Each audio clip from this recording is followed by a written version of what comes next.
Hi hello வணக்கம் மக்களே. Welcome back to கதை கேளு கதை கேளு பை உங்கள் ஆர்ஜி நவீனா. என்னையோட கதைக்குள்ள போகுமா? விடிய காலையில 5 மணிக்கு ஒரு கடைக்காரர் அவரோட கடையை திறந்து வைக்கிறாரு.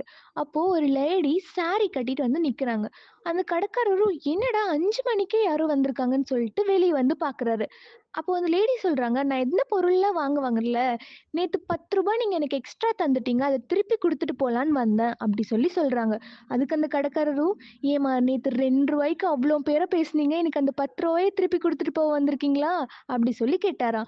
அதுக்கு அந்த அம்மாவும் சொல்றாங்க, ஆமா, பேரம் பேசுறதுங்கிறது என்னோட உரிமை. ஆனா அந்த ரூ. 10 என்னோட காசு இல்லல்ல. அத திருப்பி குடுத்துட்டு போலான்னு வந்தேன். அப்படி சொல்லி சொல்றாங்க.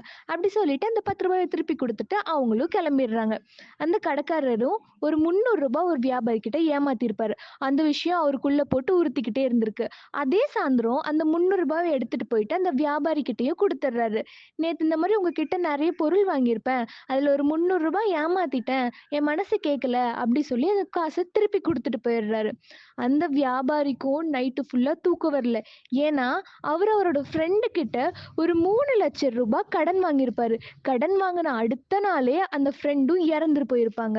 இந்த கடன் வாங்குன விஷயம் அவருக்கும் அந்த ஃப்ரெண்டுக்கும் தவிர வேற யாருக்குமே தெரியாது.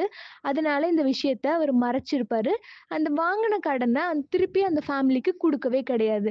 நைட்டு ஃபுல்லா இதுவே யோசிச்சுட்டு அவர் மனசு உறுத்திட்டு இருந்தவரு, காலையில பேங்க்ல போயிட்டு ஒரு ரூ. 5,00,000 எடுத்துட்டு வந்து, அந்த ஃபேமிலி அந்த அம்மா கையில குடுத்துடுறாங்க. அவங்களோட ஒய்ஃப் கையில குடுத்துடுறாங்க. இந்த மாரி நான் வந்துட்டு ஒரு ரூ. 3,00,000 கடன் வாங்கியிருந்தேன். அத உங்ககிட்ட இருந்து இவ்வளவு நாள் மறைச்சுட்டேன். நான் சொல்லவே கிடையல. அது வந்துட்டு எனக்கு ஒரு மாரி மனசு உறுத்தலாவே இருந்திருக்கு. மத்தவங்க காசு எனக்கு வேணாம்.